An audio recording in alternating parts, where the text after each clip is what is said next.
नाज़रीन अवां सां ब्रेकिंग न्यूज़ शेयर करे रहिया आहियूं त डॉलर पाकिस्तान रुपए जो अघु किराए छॾियो आहे। इंटर मार्केट में डॉलर डबल सेंचुरी जे वेझो पहुची वियो आहे। कारोबारी ॾींहं जी शुरूआत ते इंटर बैंक मार्केट में डॉलर ₹1.51 इज़ाफ़े सां ₹199.90 जो थी वियो आहे। जी नाज़रीन अवां खे अपडेट करे रहिया आहियूं।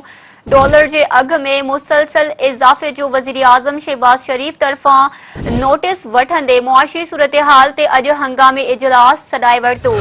इजलास में नाणे खाते ऐं FBR जा अमलदार शिरकत कंदा। वज़ीर आज़म खे मुआशी सूरतहाल ते ब्रीफिंग ॾिनी वेंदी। नाज़रीन अवां खे हिकु भेरो ॿीहर अहम ख़बर ॾेई रहिया आहियूं त डॉलर पाकिस्तान रुपए जो अघु किराए छॾियो आहे। इंटर मार्केट में डॉलर डबल सेंचुरी जे वेझो पहुची वियो आहे। कारोबारी ॾींहं जी शुरूआत ते इंटर बैंक मार्केट में डॉलर ₹1.51 इज़ाफ़े सां ₹199.90 जो थी वियो आहे। डॉलर जे अघ में मुसलसल इज़ाफ़े जो वज़ीर आज़म शहबाज शरीफ़ तरफ़ां नोटिस वठंदे मुआशी सूरतहाल ते अॼु हंगामी इजलास सॾाए वरितो आहे।